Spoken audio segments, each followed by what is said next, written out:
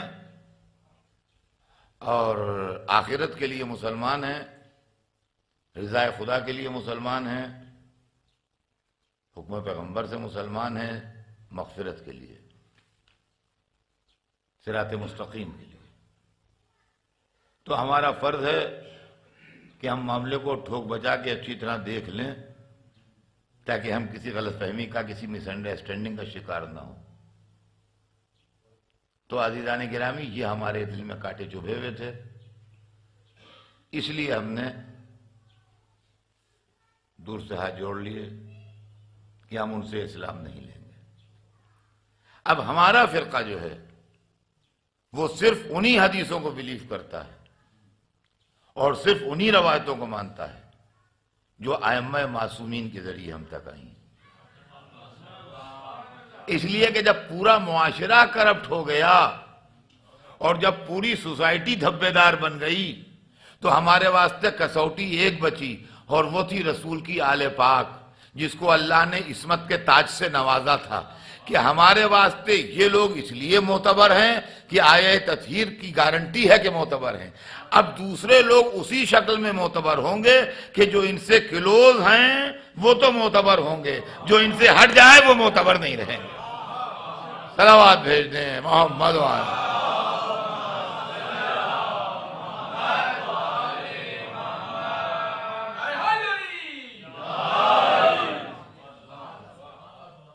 تو عزیزان گرامی، یہ جو ہم پر اعتراض ہے کہ ان سے نہیں لیتے، ان سے نہیں لیتے، ان سے نہیں لیتے، اور ان سے نہیں مانتے، ان سے نہیں مانتے، میں نے آج سے 3 دن پہلے بہت ڈیٹیل سے آپ کو صدر اول سمجھایا تھا کہ صدر اول کیا ہے، ارلی پیریڈ آف اسلام، جس کے اندر صحابہ ہیں، تابعین ہیں اور تبع تابعین ہیں۔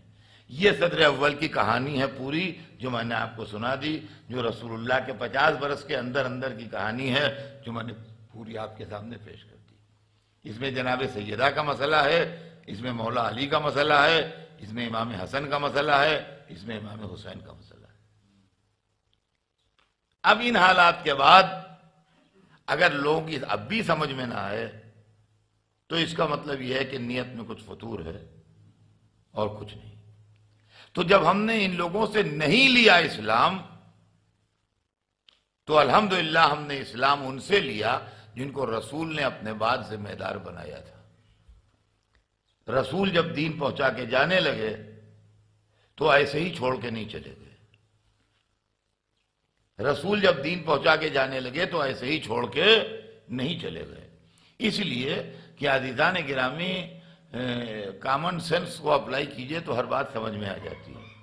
ایک آدمی کوئی چھوٹی سی مسجد بناتا ہے، کوئی چھوٹی سی امام بارگاہ بناتا ہے، کوئی بھی کام کرتا ہے، تو وہ یہ جانتا ہے کہ آرگنائزیشن کی عمر یا عمارت کی عمر آدمی سے زیادہ ہوتی ہے۔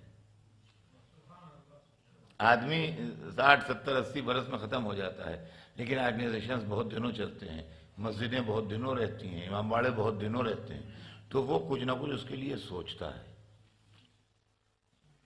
کوئی پراپرٹی، کوئی ٹرسٹ، کوئی جاگیر، کوئی جائیداد، یا 4 6 اپنے عزیزوں، دوستوں، محلے کے لوگوں کی ان کی کمیٹی، کوئی ول، کوئی اس کے لیے کانسٹیٹیوشن، کوئی دستور کہ بھئی ہم نہ رہیں گے تو اس کو کون چلائے گا، کیسے چلے گا، یہ معاملہ کیسے ہوگا، مسجد ہے تو اذان کیسے ہوگی، پیش نماز کہاں سے آئے گا، امام باڑہ ہے تو مجلسیں کہاں سے ہوں گی، یتیم خانہ ہے تو یتیم بچوں کی پرورش کیسے ہوگی، پور ہاؤس ہے تو غریب لوگ کیسے رکھے جائیں گے، یا کوئی اسکول بناتا ہے، کالج بناتا ہے، جو بھی کرتا ہے وہ اپنے بات کے واسطے کوئی نہ کوئی انتظام کر کے جاتا ہے۔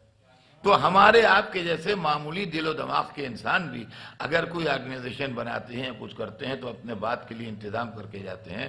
تو اتنا بڑا رسول جو سب سے آخر کا اللہ کا دین لے کے آیا ہے، کیا اپنے بات کے لیے کوئی انتظام کیے بغیر ایسے ہی چلا جائے گا؟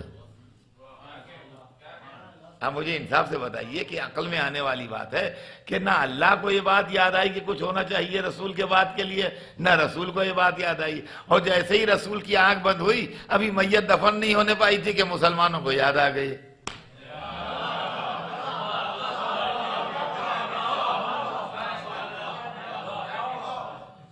بھیا تو اس کا مطلب یہ ہے کہ مسلمان اللہ سے بھی ماذ اللہ زیادہ انٹیلیجنٹ ہیں اور رسول. اب میں کیا لفظیں کہوں، لفظیں بھی مناسب نہیں ہیں، ایسی لفظیں بولنا ایسی ذاتوں کے لیے. لیکن آپ خود انصاف سے بتائیے، آپ خود انصاف سے بتائیے، سوچ کے بتائیے آپ کیا ہے معاملہ، کہ نہ اللہ نے یہ بات سوچی نہ رسول نے یہ بات سوچی. اور جیسے ہی رسول کی آنکھ بند ہوئی، ابھی میت دفن نہیں ہوئی تھی، مسلمانوں نے سوچ لی اور ارینجمنٹ کر لیا. تو عزیزان گرامی ایسا نہیں ہے. جبکہ ایکسپیرینس بھی ایک ہوتا ہے ماضی کا.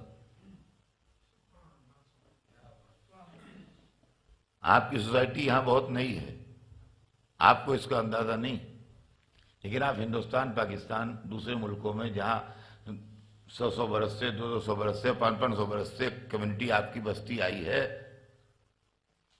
لکھنؤ ہے، حیدرآباد ہے، لاہور ہے، مثلاً ایسے ٹھکانے ہیں جہاں کے اوپر کراچی ہے جہاں سینکڑوں سال سے لوگ اسٹیبلش ہیں، امام باڑے ہیں، کربلائیں ہیں، یہ ہیں.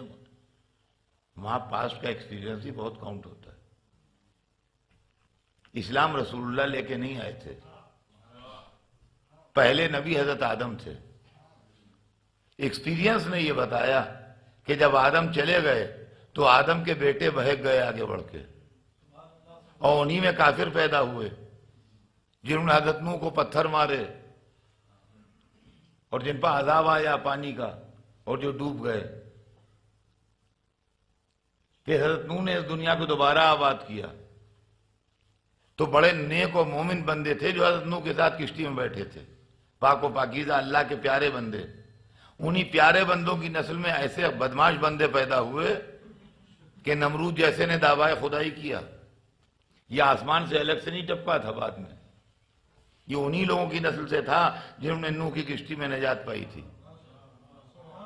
جناب ابراہیم نے حق کا پرچم بلند کیا اور نمرود کو زیر کیا اور کفر کو زیر کیا، لیکن اس کے بعد انہی اچھے لوگوں میں سے جو حضرت ابراہیم پر ایمان لائے تھے ایسے لوگ پیدا ہو گئے کہ جناب موسیٰ کو آنا پڑا اور جناب موسیٰ نے آن کے ہدایت کی. جناب موسیٰ بہت بڑے نبی تھے، بڑے شان و مرتبے والے نبی تھے، لیکن جب وہ دنیا سے رخصت ہو گئے تو انہی کی امت میں گمراہی پھیل گئی اور بے دینی پھیل گئی، یہاں تک کہ حضرت عیسیٰ جیسے نبی کو آنا پڑا.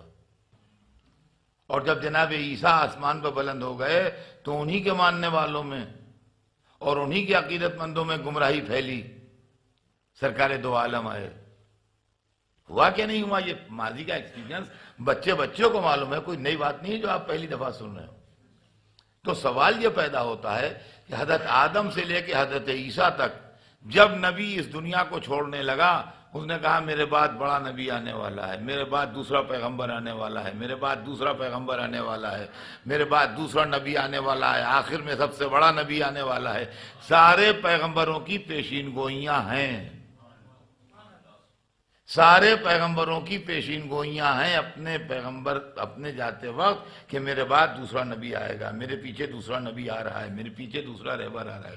آپ یوں سمجھیے کہ ایک جگہ ڈاکوؤں اور چوروں کا زور ہو اور وہ راستے میں جو گزرتا ہو اس کو لوٹ لیتے ہوں، اور پولیس پارٹیاں آ رہی ہوں اور ڈاکو پکڑے جا رہے ہیں اور مارے جا رہے ہیں اور فائرنگ ہو رہی ہے اور اریسٹ ہو رہے ہیں، اور جب پولیس پارٹی جانے لگے تو اعلان کر کے جائے کہ کوئی بدماشی نہ کرے، خبردار دوسری پارٹی پیچھے ہے وہ آ رہی ہے. اور جتنی دیر میں وہ دوسری پارٹی آئے اتنی دیر میں ڈاکو نکل کے 10-5 کو لوٹ لیتے ہیں. جتنی دیر میں دوسری پارٹی آئے اس ڈیوریشن میں بیچ کے وہ نکل کے لوٹ لیتے ہیں. صاحب اتنے ڈھیٹ اور اتنے مضبوط اور اتنے زبردست ڈاکو. تو حضرت عیسیٰ تک تو یہ خبر دے کے گئے کہ سب سے بڑا میرے بعد آ رہا ہے، اور اس کے بعد دنیا میں گمراہی پھیل گئی. لیکن جب سب سے بڑا آیا اور جانے لگا تو اس نے کہا میرے بعد اب کوئی نہیں آئے گا. تو وہ انفیئر ایلیمنٹ جو ہر نبی کے بعد آن کے گمراہی پھیلاتا تھا، جب یہ سن لے گا کہ اب کوئی نہیں آئے گا تب تو بستر بچھا دیں گے وہاں لوٹنے کے لیے کہ وہ یہیں راستے میں رہیں گے اور یہیں لوٹیں گے لوگوں کو، اب کوئی آنے والا تو ہے نہیں.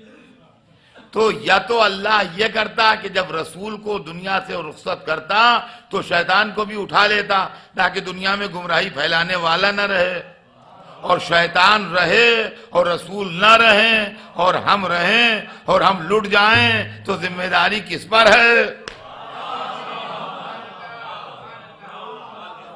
اب آپ مجھے بتائیے ذمہ داری کس پر ہے؟ لہذا ضرورت اس بات کی ہے، وہی عقل جو کہتی ہے اللہ ہونا چاہیے، وہی عقل یہ کہتی ہے کہ رسول اللہ کے جانے کے بعد ہدایت کا اتنا مضبوط انتظام ہونا چاہیے کہ گمراہی نہ پھیل سکے۔ شاید اسی لیے اللہ نے حبیب سے کہا تھا کہ اگر یہ نہ پہنچایا تو کچھ نہ پہنچایا، اس لیے کہ ساری بلڈنگ کولیپس ہو جائے گی اگر یہ نہ ہوا۔ صلوات بھیجو۔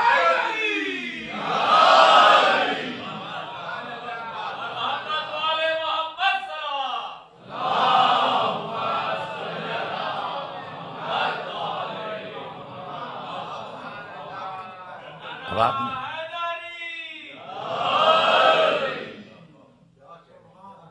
تو ایک طرف تو اللہ نے ولایت کے ذریعے اور امامت کے ذریعے مضبوط انتظام کیا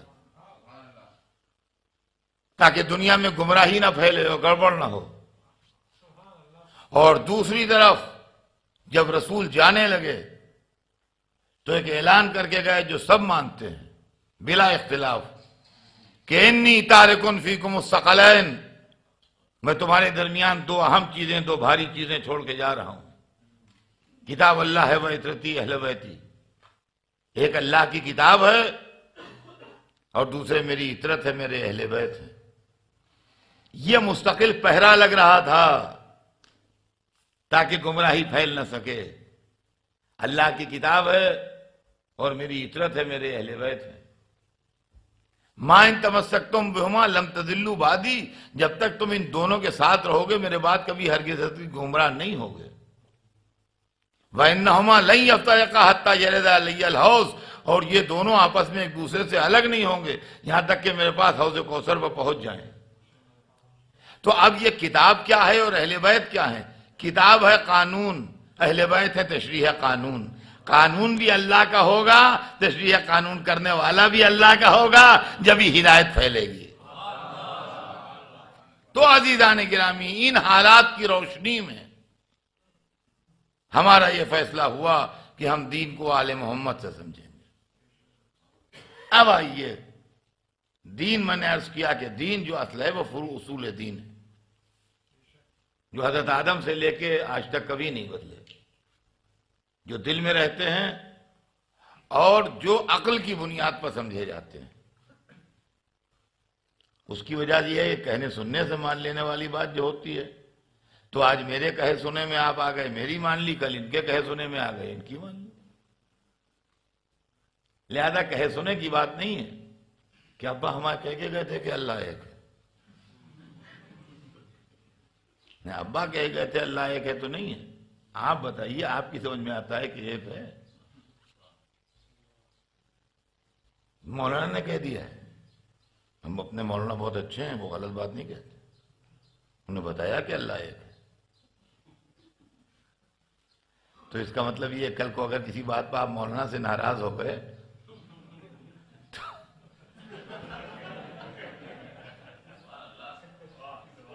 ان کا ہم سے ان مولانا تعلقات خراب ہو گئے، اب ہم اللہ کو ایک نہیں مانتے، انہوں نے بتایا تھا نا، ہم نہیں۔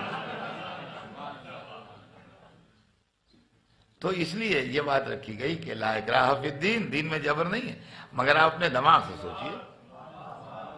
آپ کو روشنی دی ہے، آپ کو چراغ دیا ہے، آپ چراغ کی روشنی میں، ٹارچ ہے آپ کے ہاتھ میں، آپ راستہ ڈھونڈیے۔ تو سب سے پہلی چیز جو ہمیں اہل بیت نے جو عقیدہ بتایا، سنیے اب اہل بیت کے سنیے۔ یہ بات تو میں نے آپ کو اس لیے سنا دی کہ ہم کسی اور کے در پر نہیں گئے الحمدللہ، اور در معصوم ہی کے آگے ہمارا بھیک کا ٹھیکرا جو تھا وہ کسی اور کے در پر ہم نے ہاتھ نہیں پھیلایا، کسی اور سے نہیں مانگا، مانگا تو بس علی سے مانگا، علی کے علاوہ رسول کے بعد پھر ہم نے کسی اور کے آگے ہاتھ نہیں پھیلا۔ اب میں کیا بتاؤں، مجھے ایک 4 مصرے ایک شاعر کے یاد آ رہے ہیں، تو میں آپ کو سنا دوں، وہ بڑے مناسب ہیں، کہ وہ کہتے ہیں کہ کب ہم نے جہاں میں اغنیا سے مانگا، اغنیا مانے مالدار، رچ پرسنس، کب ہم نے جہاں میں اغنیا سے مانگا، مانگا تو فقط رب اولا سے مانگا، رب اولا بلند پروردگار اللہ، مانگا تو فقط رب اولا سے مانگا۔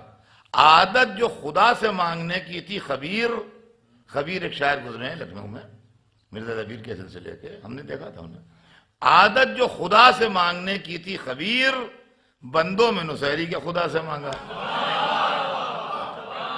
صلوات بھیجتے ہیں محمد۔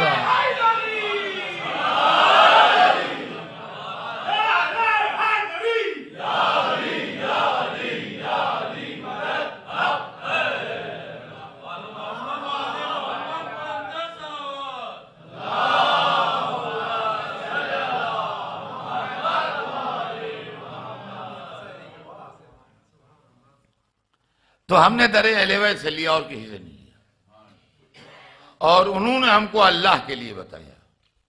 اب سنیے، اول توحید، توحید کا کیا مطلب ہے؟ اللہ ایک ہے، اس کا کوئی شریک نہیں ہے۔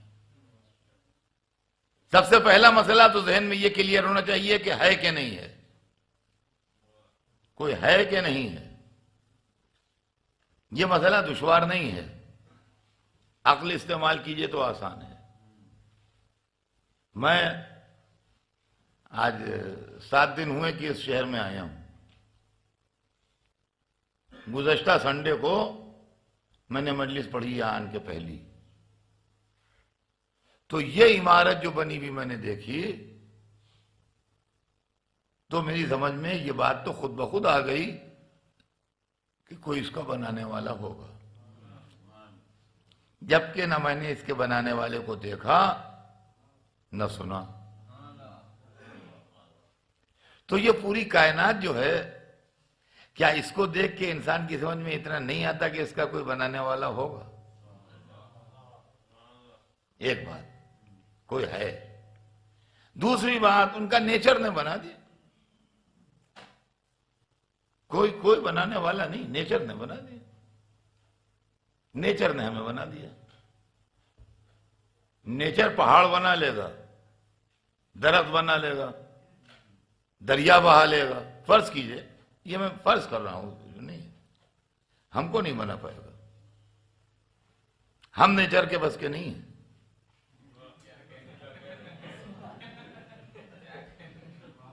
آپ کہیے آپ کیوں نہیں ہے صاحب؟ جب سب بنا لے گا تو آپ کو کیوں نہیں بنائے گا؟ اس کی وجہ یہ ہے کہ ہم خالی میٹر نہیں ہیں، ہمارے اندر عقل بھی ہے، اور میٹر جو ہے اس کے پاس سب کچھ ہے، عقل نہیں ہے۔ اب اس نقطے کو سوچیے، غور کیجئے کہ یہ کیا معاملہ ہے۔ مٹیریل جتنا بھی ہے دنیا میں، اس کے پاس عقل نہیں ہے۔ 1000 مائنس جو ہیں وہ مل کے ایک پلس نہیں بنا پائیں گے۔ اس مجلس میں مان لیجئے 200 آدمی بیٹھے ہوئے ہیں اس وقت حال میں، اور ایک فقیر آتا ہے، ہر ایک سے کہتا ہے کچھ دے دو، اور سب کہتے ہیں نو، تو جب باہر نکلے گا تو اس کے ہاتھ میں 1 پیسہ نہیں ہوگا، اس لیے کہ بہت سے نو مل کے ایک یس نہیں بنیں گے۔ تو میٹر جو ہے اس کے پاس شعور نہیں ہے، وزڈم نہیں ہے، عقل نہیں ہے۔ آپ کے دماغ میں جو عقل کی شمع روشن کی ہے، یہ کس طاقت نے روشن کی ہے وہ بتائیے۔ کبھی تنہائی میں آپ اس کو سوچئے گا کہ آپ کے پاس عقل ہے۔ پہاڑ بنے ہیں بے شک، مگر ان کے پاس عقل نہیں ہے۔ درخت بنے ہیں، ان کے پاس عقل نہیں ہے۔ سمندر بنے ہیں، ان کے پاس عقل نہیں ہے۔ لیکن انسان کے پاس عقل ہے، تھوڑی سی عقل جانور کے پاس بھی ہے۔ لیکن کہتے ہیں بھائی فزیکل معاملہ، تو فزیکل اسٹرینتھ میں تو وہ ہم سے زیادہ ہیں۔ ہاتھی ہم سے زیادہ قوی ہے، گھوڑا ہم سے زیادہ قوی ہے۔ اچھا، اس کا برین بھی ہمارے برین سے بڑا ہے۔ جب اس کا برین ہمارے برین سے بڑا ہے تو اس کے اندر عقل بھی ہم سے زیادہ ہونا چاہیے۔ آپ دیکھیے گا اس کے ساتھ برین کے سائز کی بات ہے تو ہاتھی کا برین جو ہے وہ ہیومن برین سے کہیں زیادہ بڑا ہے. آدمی کا بھیجا نکالیے اتنا سا ہوگا، ہاتھی کا بھیجا نکالیے اتنا ہوگا، لیکن آدمی کی عقل کے مقابلے میں ہاتھی کی عقل جو ہے وہ کچھ نہیں ہے. تو اس کا مطلب یہ ہے کہ کوئی ذی شعور ہے آپ کا بنانے والا جو ضرورت کے مطابق عقل دے رہا ہے. ہم میرا مجسمہ بنا سکتے ہیں، میرا اسٹیچو بنا سکتے ہیں، ایسا بنا سکتے ہیں کہ دیکھنے والے دھوکہ کھا جائیں، لوگ آن کے ساتھ سلامت کیا کریں، لیکن اس سے آپ مجلس نہیں پڑھوا سکتے. سمجھے آپ؟ اس لیے کہ صورت بنا دیں گے، میٹر جمع کر دیں گے آپ، لیکن دماغ کے اندر عقل کی شمع نہیں روشن کر پائیں گے آپ. عقل کی شمع روشن کرنے والا کوئی ذی شعور ہونا چاہیے. تو وہ لوگ جو اللہ کو سمجھنا چاہتے ہیں وہ چاہے کائنات کو دیکھ کے سمجھ لیں، چاہے اپنی فکر کو دیکھ کے سمجھ لیں کہ یہ فکر جو پیدا کی ہے یہ مادے نے نہیں پیدا کی ہے، یہ کوئی اس سے سپر ہے جس نے پیدا کی. اب سوال یہ پیدا ہوتا ہے کہ وہ ایک ہی کیوں ہے؟ بھائی کئی نے مل کے بنائی ہوگی، ٹیم ورک ہے. توحید کا مطلب تو یہ ہے کہ آپ یکتائی کے ساتھ اسے مانیے کہ وہ ایک ہے.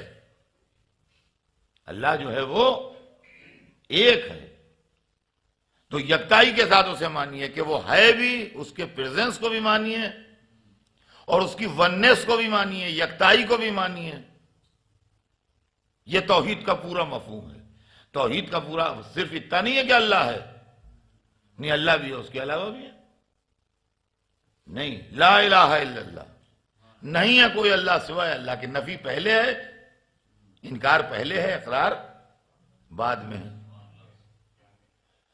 تو اب وہ ہے تو چلو ٹھیک ہے. باشعور طاقت ہے کوئی جس نے ہم کو شعور دیا ہے. جانوروں کو بھی اتنا شعور دیا ہے جتنی ان کو ضرورت ہے، لیکن ہم کو اتنا شعور دیا ہے جتنی ہم کو ضرورت ہے. وہ خدمتگار کی حد میں بنائے گئے ہیں تو ان کو اتنا شعور ہے، ہم مالک کی حد میں بنائے گئے ہیں تو ہمیں اتنا شعور ہے. کیا غور کیجئے گا. اب یہ کہ وہ ایک ہے اور دو نہیں ہے. اچھا فرض کر لیجئے دو ہیں، لیکن توجہ سنیے گا اس کو، اور بچے سنیں اس بات کو، اور اگر کلیئر کرنا ہو تو مجھ سے بعد میں بات بھی کر لیں، اس لیے کہ مجھے اعتراض نہیں ہوتا ہے اس پر.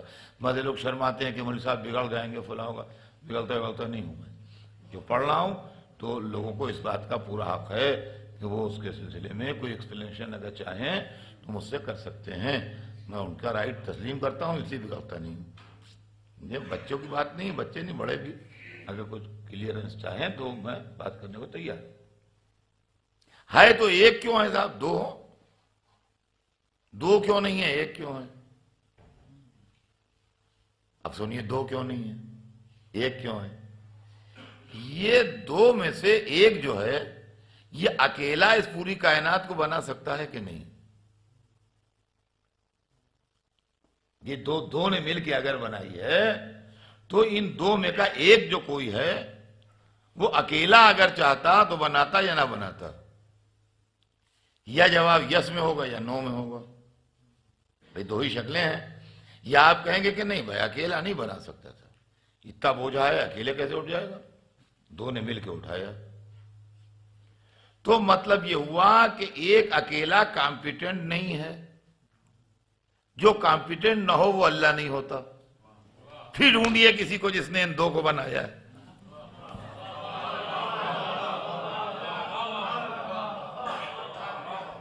بھائی مجلس کا حصہ آیا ہے وہ لے کے آئے گاڑی سے، وہاں سے اتارنا ہے، بھاری حصہ ہے، گاڑی کی ٹکی سے نکال کے وہاں رکھنا ہے بھٹنے کے لیے. تو وہ اکیلے اس سے نہیں اٹھ رہا ہے. تو انہوں نے کہا بھائی ذرا آن کے ذرا ہاتھ لگا دیجئے، اس کو وہاں تک پہنچا دیں. تو معلوم ہے یہ اکیلے چاہے اٹھانا تو اس کے ہاتھ سے چھوٹ کے گر جائے گا، نہیں اٹھا پائے گا، اس میں دم نہیں ہے. ہاں جب ایک اور مل جائے گا اس کو ہیلپر تو ایک ادھر سے پکڑے گا، ایک ادھر سے پکڑے گا، یہ حصہ اٹھا کے وہاں رکھ دیں گے. تو اس کا مطلب یہ آدمی جو حصہ جو صاحب لائے ہیں ڈکی میں رکھ کے گاڑی کی، یہ اکیلے کمپیٹنٹ نہیں ہے اس کو وہاں سے ڈکی سے نکال کے وہاں ٹیبل پر رکھنے کے. ایک طرح تو وہ محتاج ہوا دوسرے کا، جو لایا ہے وہ حصہ رکھنے میں محتاج ہوا دوسرے کا. تو جو محتاج ہو وہ اللہ نہیں ہوتا، اس لیے کہ اللہ کی شان یہ ہے کہ محتاج نہ ہو. اچھا، یا آپ کہیے نہیں وہ رکھ سکتا ہے، اکیلے بھی رکھ سکتا ہے. یہ جواب یس میں ہے یا نو میں، جیسے میں نے کہا. تو اب دوسری صورت یہ ہے کہ آپ کہیں نہیں صاحب وہ اکیلے بھی رکھ سکتا ہے. کیوں نہیں رکھ سکتا؟ وہ رکھ سکتا ہے. تو اگر وہ اکیلے بھی رکھ سکتا ہے تو اس کا مطلب دوسرا جو ہے وہ زائد ہے، بیکار ہے، فاضل ہے، چاہے آئے یا نہ آئے. تو جو بیکار ہو وہ خدا نہیں ہوتا. جو زائد ہو، فاضل ہو، جس کی ضرورت نہ ہو، خواہ مخواہ ہو، وہ اللہ نہیں ہے. اور ہم نے تو اللہ بھی ہے، اللہ کو مانیے اور ایک مانیے. اور اگر ڈیٹیل میں آپ کو سمجھنا ہے تو الحمدللہ نہج البلاغہ یہاں بھی موجود ہوگی. ماشاءاللہ آپ کے پاس عالم دین بھی موجود ہیں. آپ نہج البلاغہ میں مولا علی کا وہ خطبہ پڑھیے، ٹرانسلیشن سے پڑھیے. ٹرانسلیشن سے بھی اگر وضاحت نہ ہو تو مولانا سے اس کو سمجھیے. امیر المومنین نے نہج البلاغہ میں وحدانیت پروردگار کے اوپر جو ارشاد فرمایا ہے وہ وحدانیت کے راستے میں ایک روشن چراغ.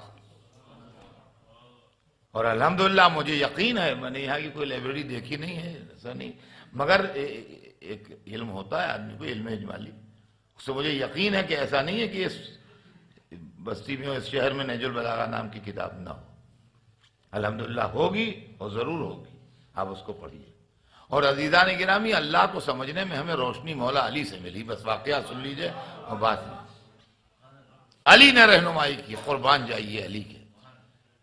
دہریہ آیا جو کچھ نہیں جانتا، ایتھیسٹ، انہوں نے کہا میں کچھ مانتا ہی نہیں، کچھ نہیں، نہ نبی، نہ پیغمبر، نہ کتابیں، نہ آسمان، نہ زمین، نہ دین، نہ شریعت، کچھ بھی نہیں. میں تو کچھ بلیو ہی نہیں کرتا. ہم جیسے درخت پیدا ہوئے، مر گئے، جانور پیدا ہوئے، ختم ہو گئے، ہم بھی اسی طرح سے ہیں. پیدا ہوئے تو ختم ہو گئے. جب ہمارا ٹائم پورا ہوا ختم ہو گئے. ایک نیچرل پروسیس ہے. ایک بچہ پیدا ہوتا ہے، بڑا ہوتا ہے، جوان ہوتا ہے، بوڑھا ہوتا ہے، آخر میں مر جاتا ہے. ایک درخت نکلتا ہے، اگتا ہے، ہوتا ہے، پھل لگتے ہیں، پھول لگتے ہیں، ہوتا ہے، آخر میں وہ درخت جو ہے بوڑھا ہو جاتا ہے، ختم ہو جاتا ہے. میں ہم ویسے ہی ہیں اور کچھ بھی نہیں. ہم کو سمجھائیے آپ اللہ کیا ہے.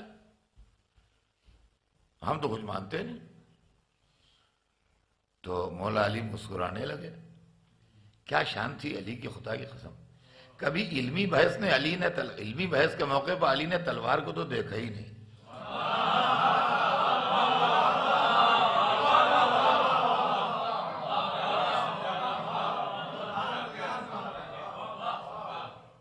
جب علمی بحث کرنے کو ہی آتا تھا اور مسئلہ پوچھنے آتا تھا، اس وقت علی کی خوش مزاجی قابل دید ہوتی تھی.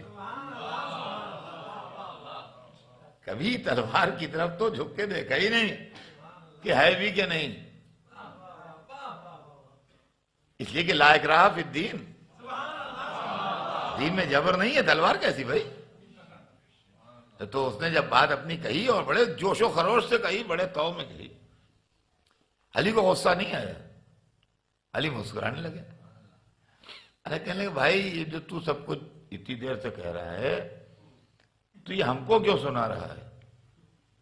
یہ تو تیرا بادریشن ہے، ہم سے کیا تعلق اس سے؟ کہے جی میرا بادریشن کیا ہے؟ ہمیں آپ سے کہتا ہوں آپ جواب دیجئے. آپ کہتے ہیں تیرا بادریشن ہے، میرا بادریشن نہیں ہے. تو مولا نے کہا کہ ہاں بھائی بات یہی ہے، یہ سب تیرا بادریشن ہے، تو ان سب باتوں کو سوچ. میرے پاس اتنا ٹائم نہیں ہے سب سوچنے کا، نہ یہ کوئی میرے لیے کوئی پرابلم ہے. لیکن بھائی ایسا ہے کہ اگر جو تو کہہ رہا ہے وہی صحیح ہے، اگر جو تو کہہ رہا ہے وہی صحیح ہے کہ ہم لوگ درختوں کی طرح پیدا ہوتے ہیں ختم ہو جاتے ہیں، جانوروں کی طرح پیدا ہوتے ہیں ختم ہو جاتے ہیں، تو میرا گیا کیا؟ مجھے کیا پریشانی ہے جو میں پریشان ہوں؟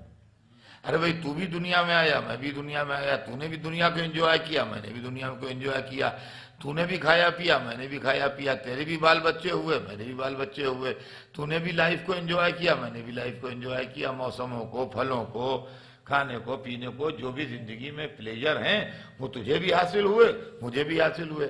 ایک ٹائم آئے گا تو ختم ہو جائے گا، ایک ٹائم آئے گا میں ختم ہو جاؤں گا، تو میرا گیا کیا؟ میرا نقصان کیا ہوا یہ بتا؟ اگر تو کہہ رہا ہے جو کچھ ہے تو مجھے کیا پریشانی ہے بھائی؟ تو بھی بیٹھا ٹھنڈی ہوا سے انجوائے کر رہا ہے، میں بھی انجوائے کر رہا ہوں، تو بھی ارب کھجور مزے میں کھا رہا ہے، میں بھی کھا رہا ہوں، مجھے پریشانی کہے گی؟ لیکن تیرے سوچنے کی بات ہے، پرابلم تیرا ہے کہ اگر میں صحیح کہہ رہا ہوں تو کدھر جائے گا؟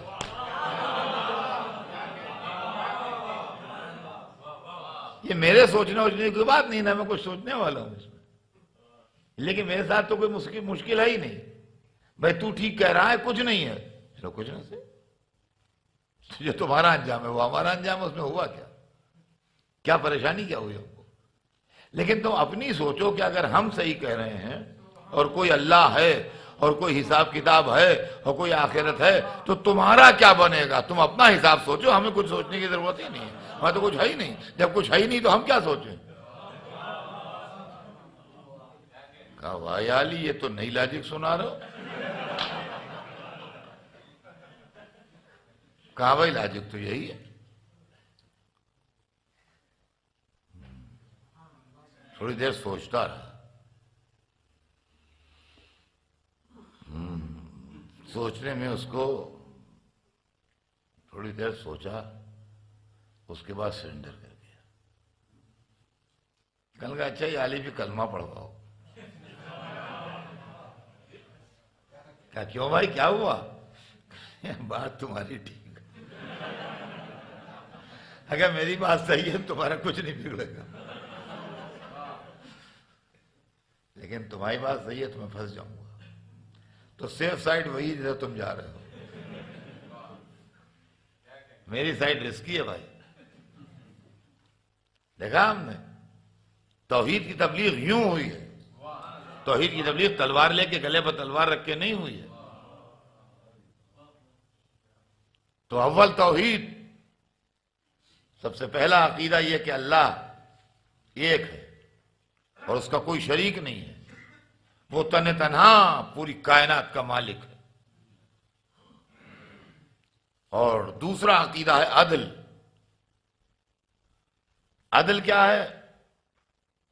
کہ وہ جسٹس کرتا ہے، وہ انصاف کرتا ہے۔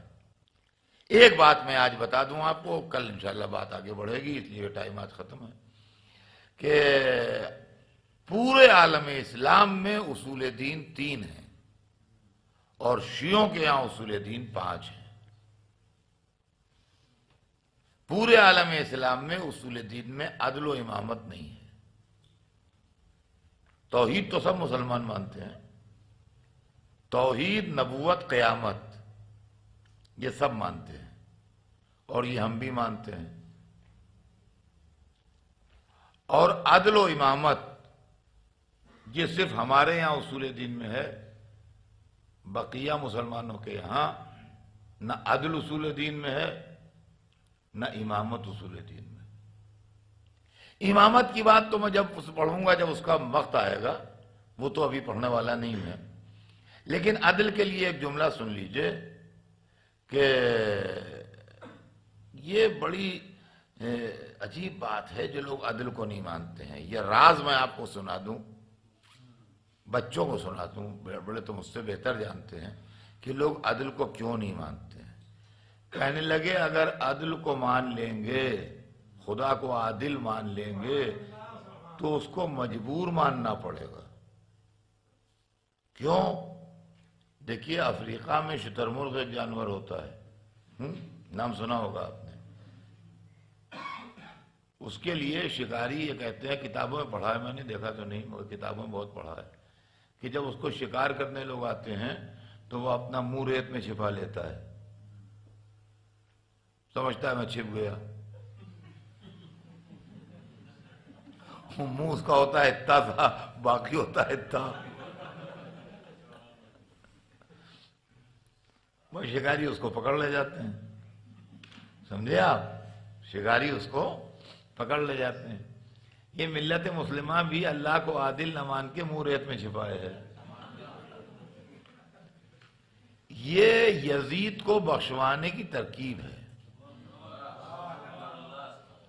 کہ اللہ کو اگر ہم عادل مان لیں گے تو اس کا مطلب ہوگا قاتل کو سزا دے اور مقتول کو انعام دے، لہذا ہم عادل مانیں گے نہیں، جس کو چاہے چھوڑ دے، جس کو چاہے سزا دیتے۔ اور ہمایا ہم نے یہ بات تو میں آپ سے اب کل اس کی تو بہت تھوڑی سی گفتگو ہوگی اور اس کے بعد بات آگے بڑھے گی اور پھر امامت رسالت کے اوپر گفتگو ہماری ہوگی کہ ہم جو رسالت کے قائل ہیں وہ کیسی رسالت ہے اور عصمت جو ہے وہ کیا چیز ہے رسالت و امامت کے اندر، اور اللہ کے عقیدے میں عدالت اور رسول و امام کے عقیدے میں عصمت، یہ کیا چیز ہے جو ہمارے پاس ہے۔ اس کو میں چاہوں گا کہ میرے بچے جو ہے وہ سمجھ لیں، اچھی طرح کلیئر ہو جائے۔ لیکن آج تو بس صرف اتنی بات کہ قاتلوں کو بچانے کے لیے یہ تمنا ہے، کوشش اس کی ہے کہ ظالم بچ جائیں، قاتل بچ جائیں۔ ان کا اگر اللہ یزید کو بخش دے تو کیا قادر مطلق، کیا اللہ ہر چیز پر قادر ہے کہ نہیں؟ دیکھیں لڑکوں سے کیا بات کرتے ہیں، کس طرح مس گائیڈ کرتے ہیں۔ پہلے پوچھا اللہ ہر چیز پر قادر ہے کہ نہیں؟ ہاں بے شک۔ اب اس کو خبر کیا کہ آگے کہے گا کیا یہ کہ جو چاہے کر سکتا؟ ہاں جو چاہے کر سکتا ہے۔ ان اللہ علی کل شیء قدیر، قرآن میں لکھا ہے کہ اللہ ہر شے پر قادر ہے۔ تو ان کا پھر بھائی اگر اللہ یزید کو بخش دے تو آپ کو کیا اعتراض ہے؟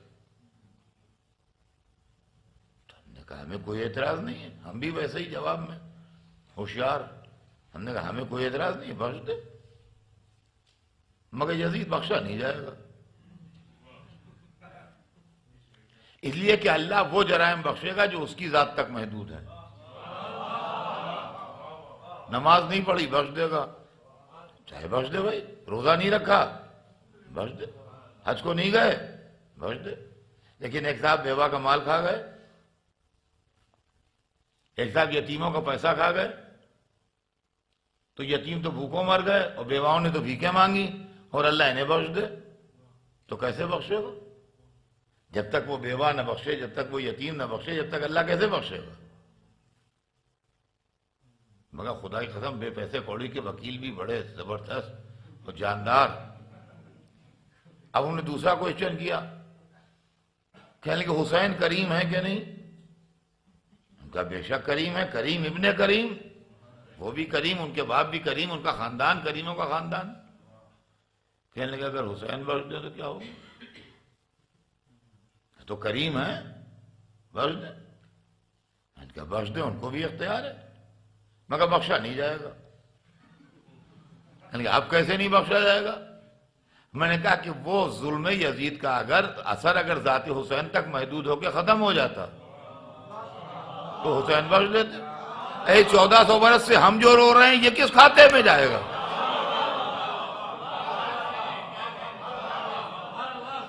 اللہ غفور الرحیم ہے، حسین کریم ابن کریم ہے، ہم نہ غفور الرحیم ہے نہ کریم ابن کریم ہے، چاہے وہ بخش دے چاہے وہ بخش دے، ہم تو بخشیں گے نہیں، اور جب تک ہم بخشیں گے نہیں جب تک بخشا جائے گا نہیں۔ اس لیے کہ 1400 برس سے ہم جو رو رہے ہیں، ہم جو سر و سینہ پیٹ رہے ہیں، یہ کس حساب میں لکھا جائے گا صاحب؟ اور اس کا کون سا فریاد کو پہنچنے والا ہے؟ اور خدا کی قسم آج تک یہی غم حسین کے آنسو ہیں کہ جو ہماری زندگی کے لیے اور ہماری آخرت کے لیے سہارا ہے۔ وہ حسین جو کربلا میں 3 دن کے بھوکے پیاسے شہید کر دیا، جن کا پورا خاندان ان کے سامنے راہ خدا میں قربان ہو گیا، جن کے بچے اللہ کی راہ میں قربان ہو گئے، جن کے گھر والے اللہ کی راہ میں قربان ہو گئے، ایک کے بعد ایک جاتا رہا اور قربانی کی راہ میں کامیاب ہوتا رہا۔ ہماری جانیں نثار ہو جائیں ان بے کسوں پر اور ان مظلوموں پر۔ عزیزان گرامی، تاریخ بتاتی ہے کہ جب بازار شہادت گرم ہوا عاشور کو سویرے، تو سب سے پہلے اصحاب حسین نے اپنی قربانی دی۔ ظہر کی نماز تک اصحاب حسین کی قربانیاں ہوتی رہیں۔ کربلا کے میدان کا سورج ڈھلا، ظہر کی نماز کا وقت آیا، ابو سمامہ نے ہاتھ جوڑے، کہا یا ابن رسول اللہ، دل چاہتا ہے ایک نماز اور آپ کے ہمراہ پڑھ۔ اللہ اللہ، کیسے نمازی تھے جو تیروں کی بارش میں اس طرح نماز کا شوق ان کے دل میں تھا۔ امام نے آسمان کو دیکھا، فرمایا بے شک یہ اول وقت نماز ہے، تو نے نماز کو یاد رکھا، اللہ تجھے نماز گزاروں میں محسوب کرے۔ اچھا ان گھروں سے کہو کہ اتنی دیر لڑائی روک دیں کہ ہم نماز پڑھیں۔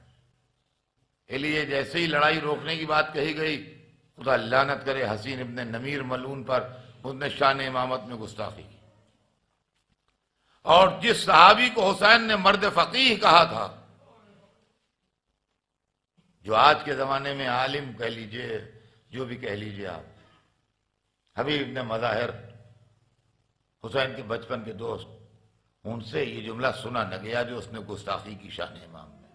تاریخ بتاتی ہے کہ حبیب بے چین ہوئے، بے قرار ہو کے نیام سے تلوار نکالی اور ایک جملہ کہا، اس کو سخت تاریخ کے اندر محفوظ ہے، ماں تقول یا ابن فائلہ، اور بد کردار عورت کے بیٹے کیا کہا تو نے؟ اور یہ کہہ کے روایت بتاتی ہے کہ پہلے ہی حملہ جو کیا ہے تو ایک وار میں وہ گھوڑے سے نیچے گرا ہے، پہلے وار میں گھوڑے سے نیچے گرا، دوسرا وار کرنے کی ضرورت نہیں پڑی انہیں۔ اور یہ کہتے ہوئے دشمن کے لشکر میں ڈوب گئے کہ مولا اب یہ نماز تو جنت میں ہو۔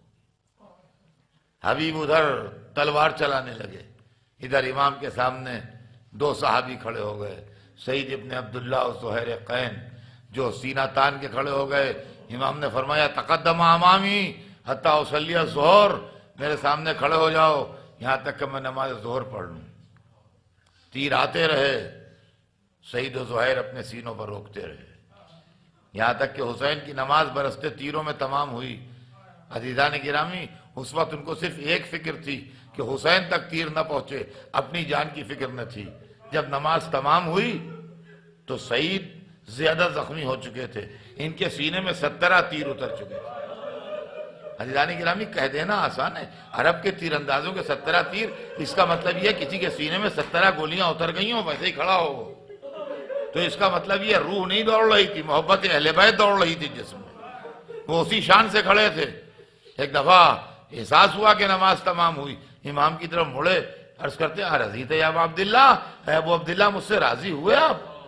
اور حسین نے فرمایا ہاں میں تجھ سے راضی ہوں، بس مقصد حیات پورا ہوا۔ روایت گرتی ہے جناب سعید وہیں پر گرے اور روح جن سے پرواز کر گئی، چاہنے والا آقا بیٹھ گیا، اپنے ہاتھ سے ایک ایک تیر نکالنا شروع کیا۔ میں کہوں گا اے سعید، سینے سے تیر نکل رہے ہیں کہ دل سے ارمان نکال رہے ہیں؟ یہ حسین کا ہاتھ کسے نصیب جو ایک ایک تیر سینے سے نکالے۔ اور ہاتھ جوڑ کے عرض کروں گا اے میرے مولا حسین، یہ نماز ظہر کے وقت کا امتحان ہے جو سعید کے سینے سے تیر نکل رہے ہیں۔ عصر کے وقت امتحان کی منزل کچھ اور کٹھن ہوگی، کبھی علی اکبر کے کلیجے سے برچھی نکلے گی، کبھی علی اصغر کے گلے سے تیر نکلے گا، کبھی عباس کے لاشے پر ماتم ہوگا، کبھی قاسم کی لاش کے ٹکڑے میدان سے آئیں گے۔